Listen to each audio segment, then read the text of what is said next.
नमस्कार सभी साथियों को। हिंदी साहित्य की क्लास में आप सभी का स्वागत करती हूँ, अभिनंदन करती हूँ।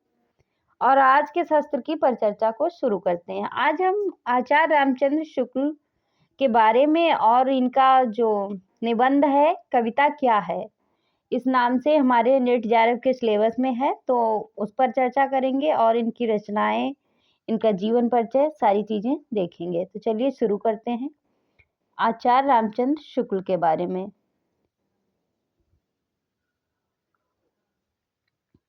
शुक्ल जी जो हैं, शुक्ल जी 1908 ईस्वी में अध्यापक पद पर कार्यरत हुए थे।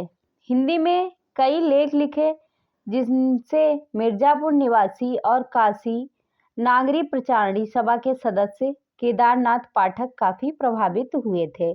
किससे? शुक्ल जी से। केदारनाथ जो पाठक के कहने पर शुक्ल जी को सन 1904 ईस्वी में हिंदी का कोश का कार्य देखने का भार मिला था। कहा जाता है कि इस कोश का संपादन का कार्य भी यही किए थे और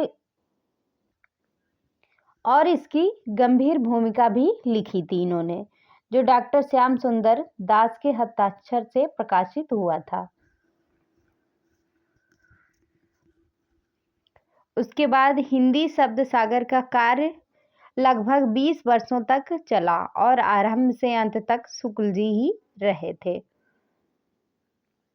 शुक्ल की प्रतिभा से प्रभावित होकर पंडित मदन मोहन मालवीय ने इन्हें जो है काशी हिंदी विश्वविद्यालय में हिंदी अध्यापक के पद पर नियुक्त किया था। यहाँ से हमारे एग्जाम के लिए महत्वपूर्ण नहीं है, यहाँ से हम लोग देखते हैं।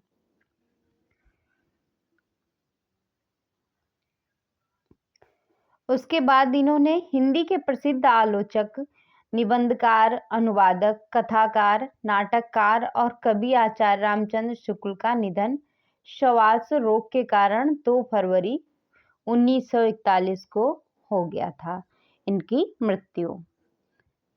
शुक्ल जी के साहित्यिक जीवन की शुरुआत काव्य से हुई। सन 1896 से 97 में भारत और बसंत नामक कविता आनंद कादम्बिनी पत्रिका में प्रकाशित हुई थी।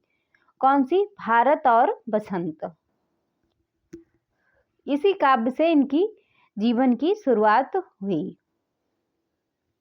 अगला पॉइंट है शुक्ल के बारे में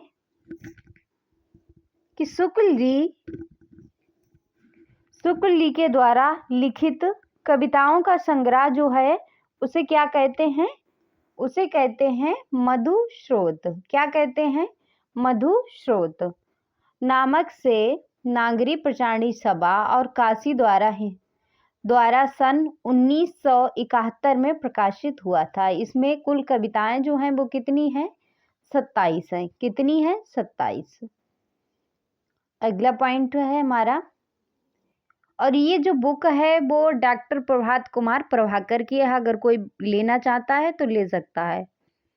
अच्छी बुक है और हमारे जेआरएफ है और अन्य टीजीटी पीजीटी एग्जाम है, हर किसी के लिए महत्वपूर्ण है। इसमें अच्छा जो मैटर है इसमें है, लेना चाहे वो ले सकता है।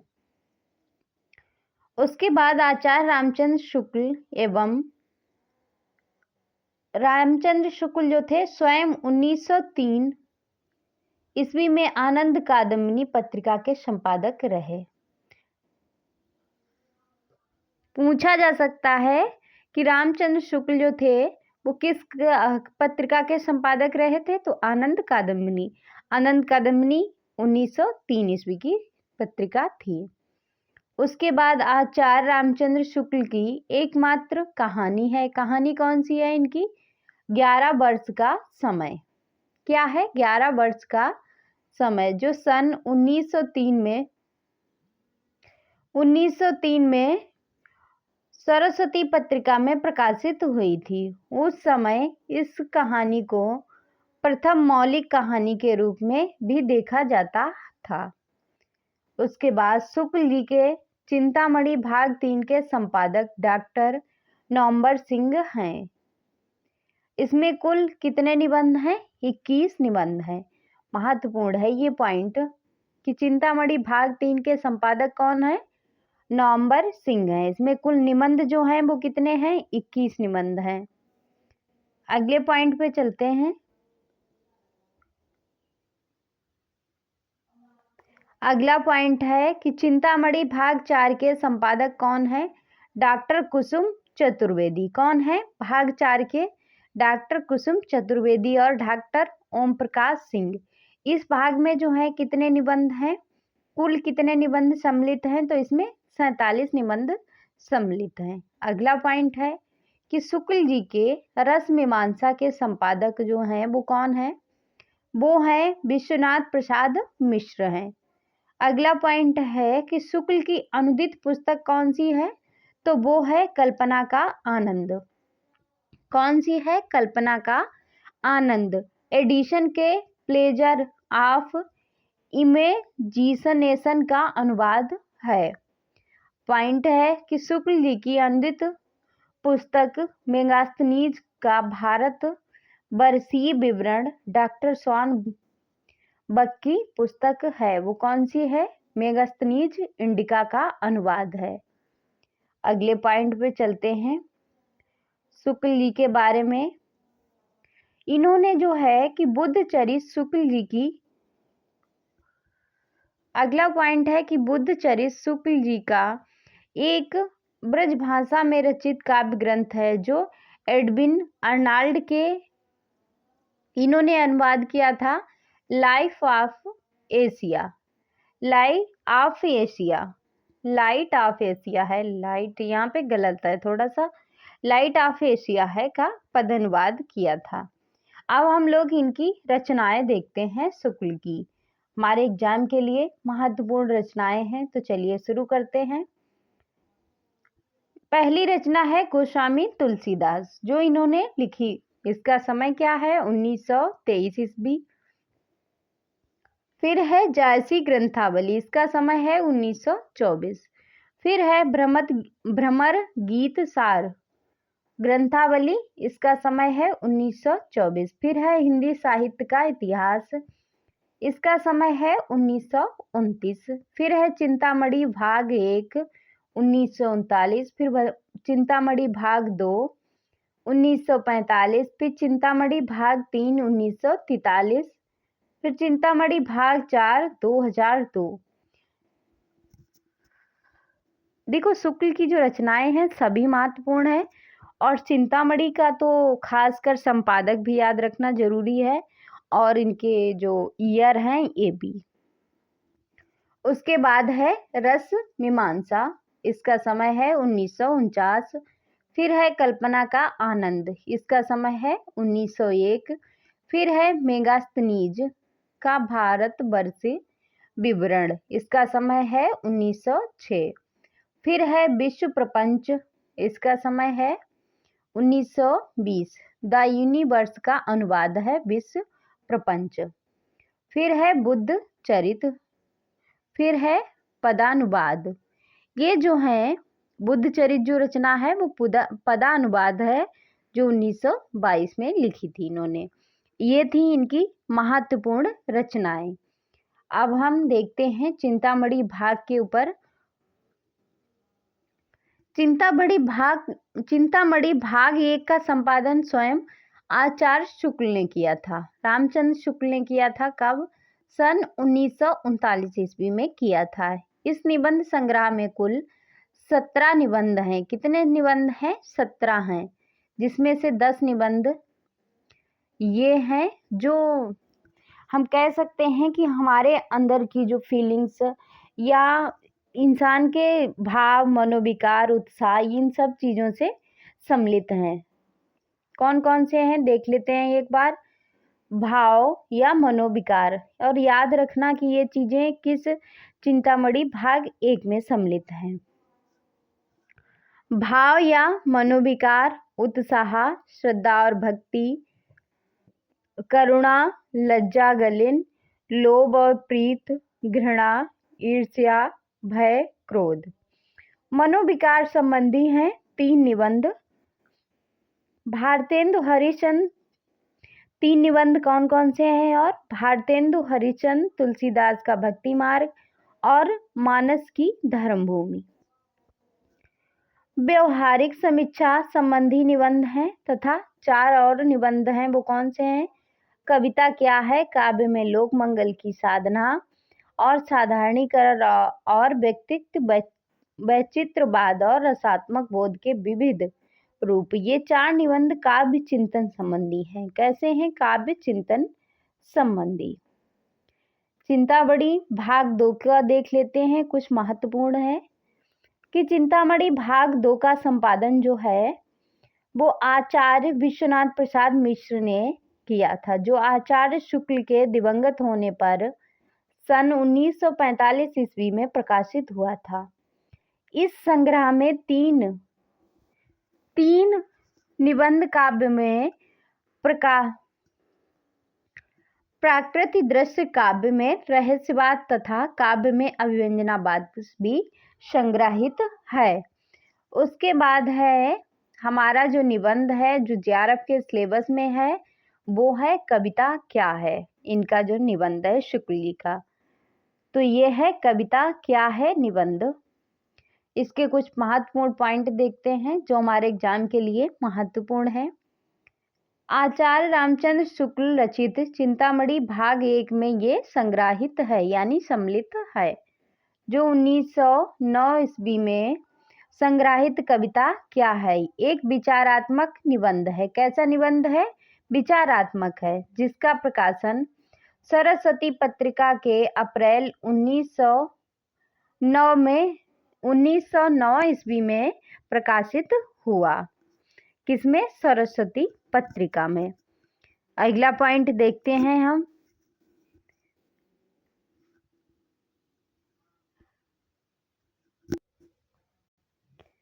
अगला पॉइंट है कि कविता क्या है के बारे में स्वयं आचार्य रामचंद्र शुक्ल का कथन क्या है कि जिस प्रकार आत्मा की मुक्तावस्था ज्ञान दशा कहलाती है, उसी प्रकार हृदय की मुक्तावस्था रस दशा कहलाती है। हृदय की इसी मुक्ति की साधना के लिए मनुष्य की वाणी जो शब्द विधान करती आई है उसे क्या कहते हैं? कविता कहते हैं। मोस्ट इम्पॉर्टेंट है, महत्वपूर्ण पंक्ति है, कथन है। कथन देकर पूछा जा सकता है कि किस कविता से है, किस रचना से है या किस निबंध से है या किसका है, तो ये है रामचंद्र शुक्ल का। अगला पॉइंट है कि कविता ही मनुष्य के हृदय को स्वार्थ संबंधों के संकुचित मंडल से ऊपर उठाकर लोक सामान्य भाव भूमि पर ले जाती है, जहां जगत की नाना गतियों के मार्मिक स्वरूप का साक्षात्कार और शुद्ध अनुभूतियों का संचार होता है।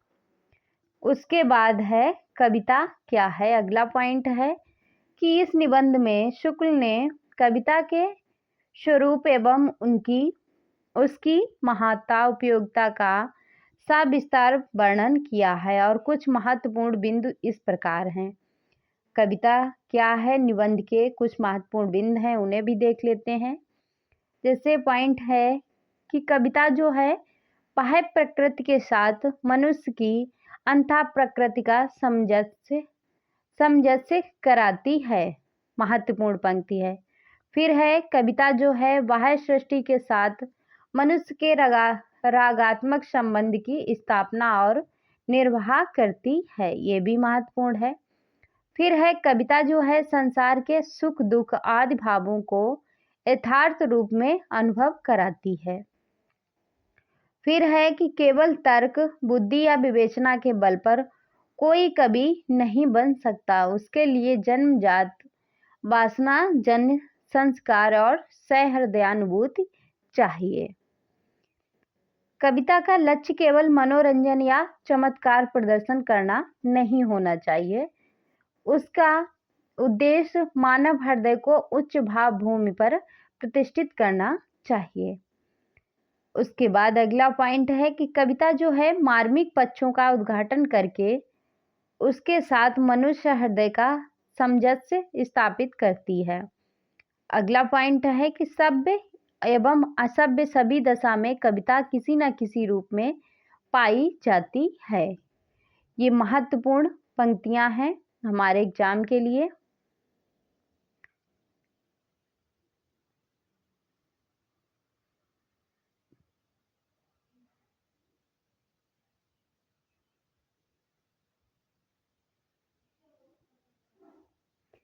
इसके बाद हम लोग देखते हैं कि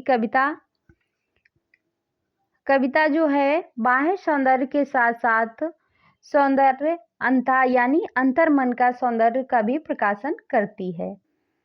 जगत के मूल व्यापार ही कविता के आलंबन बन सकते हैं। कविता क्या है? यह निबंध कई उपशीर्षकों में विभक्त है, जो इस प्रकार है। जैसे इसके उपशीर्षक हैं, जैसे उपनाम होते हैं, उसी तरह से कई लोगों ने अनुवाद किया और अपनी अपनी भाषा में इसी को लिखा। जैसे सभ्यता के आवरण और कविता और सृष्टि का प्रसार, मार्मिक तथ्य, काव्य और व्यवहार, मनुष्यता की उच्च भूमि, भावना या कल्पना, मनोरंजन, सौंदर्य, चमत्कारवाद, कविता की भाषा, अलंकार, छंद, कविता पर अत्याचार, कविता की आवश्यकता। मान लीजिए इसके उपशीर्षक या इसके उपनाम। कविता क्या है निबंध पर पूछा जा सकता है कि कविता क्या है निबंध, इसके उपशीर्षक कौन कौन से हैं, तो ऑप्शन में दे सकता है। एग्जामिनर कुछ भी कर सकता है, ये मत भूलना चाहिए कि नहीं, एग्जामिनर ऐसा कुछ नहीं है कि इतना डीप नहीं जाएगा। एग्जामिनर इतना डीप कभी कभी चला जाता है कि समझ में नहीं आता कि ये पूछा कहाँ से है, और कभी कभी इतना आसान और वो कहते हैं ना हलवे की तरह क्वेश्चन पूछ लिया, तो कभी कभी ऐसा हो जाता है।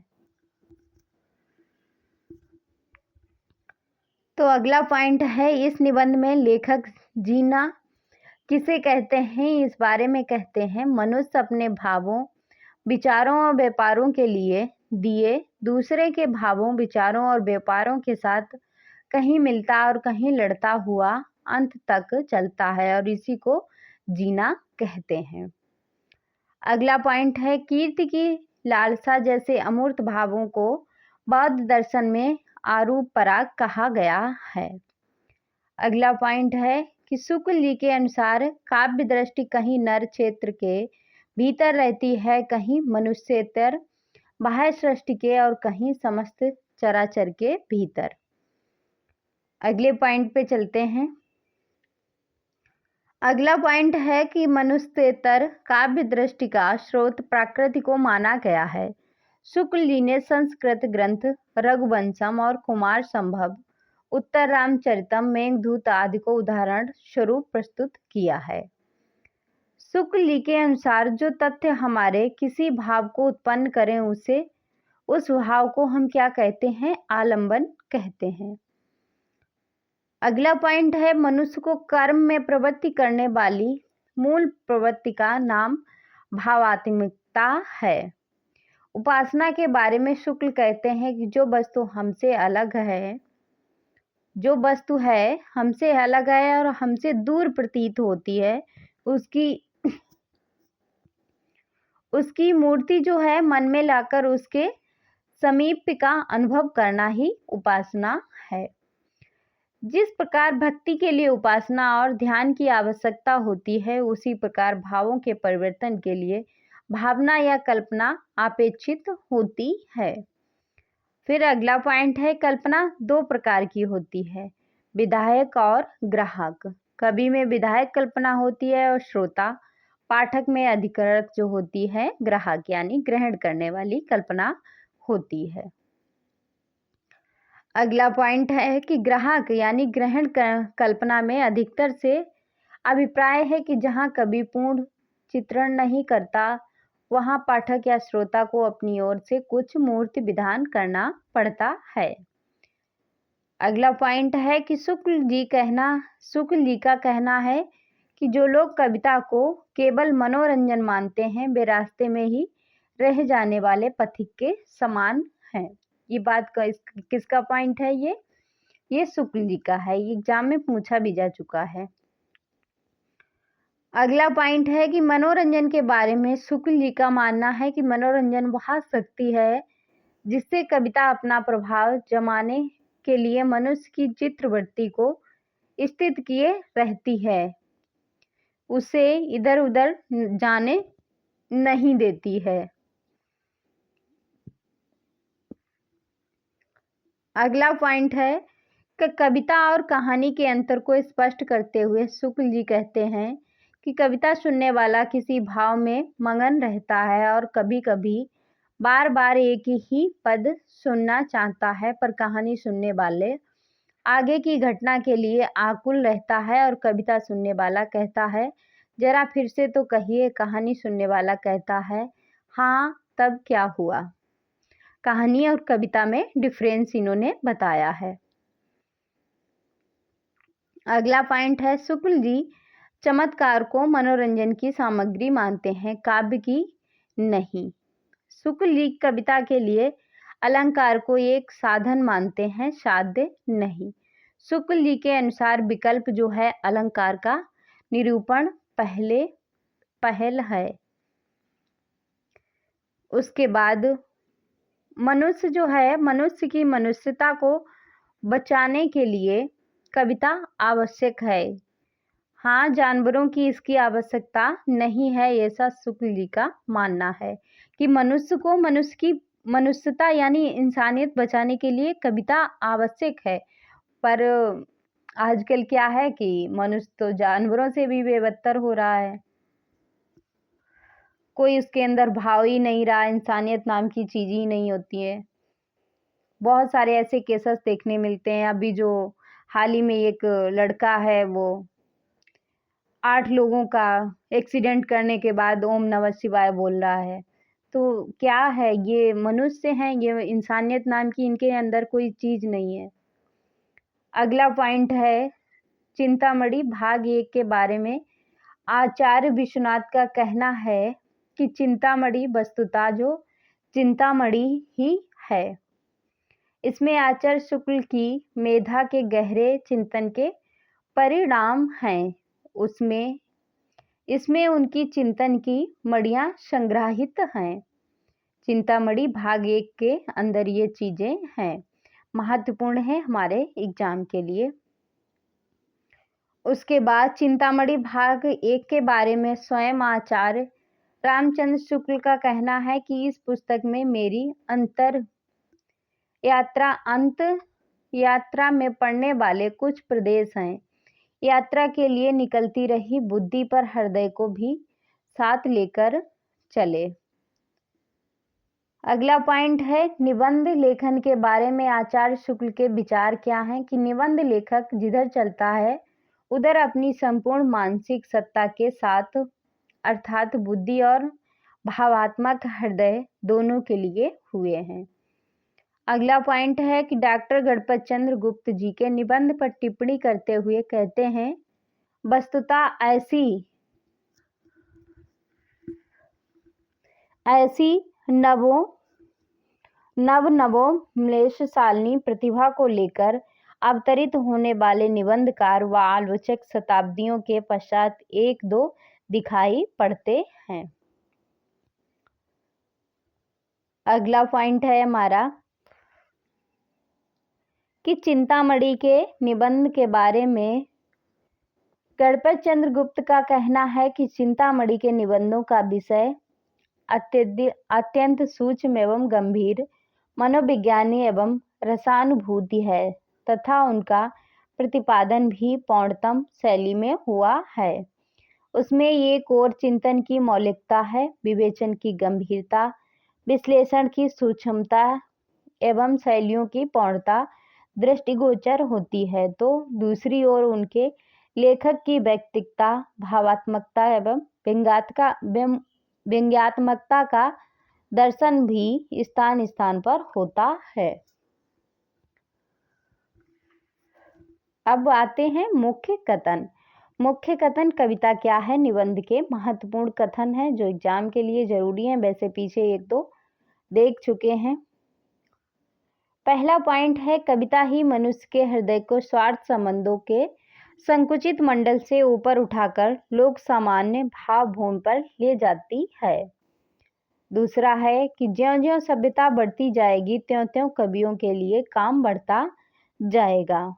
तीसरा है कि काव्य में अर्थ ग्रहण मात्र से काम नहीं चलता, बिंब ग्रहण अपेक्षित होता है। अगला है कि सौंदर्य बाहर की वस्तु नहीं है, मन के भीतर की वस्तु है। क्या? सौंदर्य।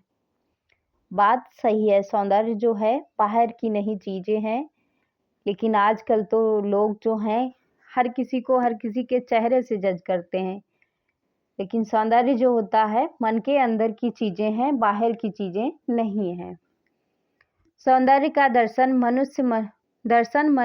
मनुष्य ही में नहीं करता, प्रत्युत पल्लव गुफ्ती पुष्पहास में, पक्षियों के पंच जाल में, दुराम संध्या दिग्जाल के हिरण्य मेखला मंडित में, तुषार व्रत तुंगगिरि शिखर में, चंद्र किरण से झलझलाते निर्झर में और ना जाने कितनी वस्तुओं में वह सौंदर्य की झलक पाता है। अगला पॉइंट है कि शुद्ध काव्य क्षेत्र में ना कोई बात भली कही जाती है ना बुरी, ना अशुभ ना अशुभ, ना उपयोगी ना अनुपयोगी। सब बातें केवल दो रूपों में दिखाई जाती हैं, सुंदर और असुंदर।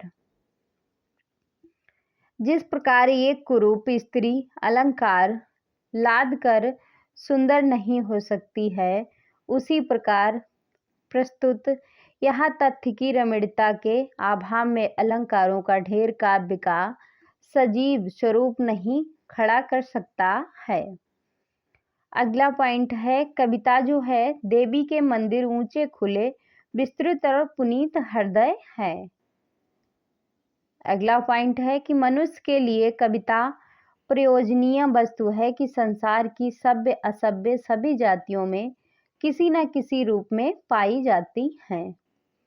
अगला पॉइंट है, कविता से मनुष्य के स्वभाव की रक्षा होती है। अगला पॉइंट है कि सृष्टि के नाना रूपों के साथ मनुष्य की भीतरी रागात्मकता प्राकृतिका सामंजस्य ही कविता का लक्ष्य है। उसके बाद कुछ और महत्वपूर्ण कि कविता जो है मनुष्य के हृदय को उन्नत कराती या करती है। अगला पॉइंट है, मनुष्य प्रकृति को जागृत करने के लिए ईश्वर ने कविता रूपी औषधि बनाई है। कविता द्वारा यह लोक देवलोक और मनुष्य देवता हो सकता है।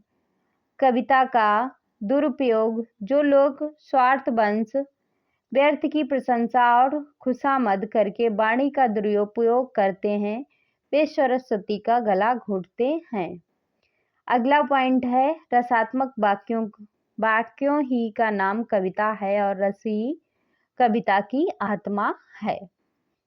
तो ये थे हमारे रामचंद्र शुक्ल की रचनाएं और कविता क्या है निबंध, इससे संबंधित कुछ महत्वपूर्ण पॉइंट जो थे सारे के सारे हम लोगों ने देख लिए। अब आज के शस्त्र को फिर यहीं पे समाप्त करते हैं, मिलते हैं अगले शस्त्र में। और आप लोगों से निवेदन है, कृपया वीडियो को लाइक शेयर एंड चैनल को सब्सक्राइब अवश्य करें। तो आज के लिए यहीं तक, मिलते हैं अगले शस्त्र में, तब तक के लिए जय हिंद।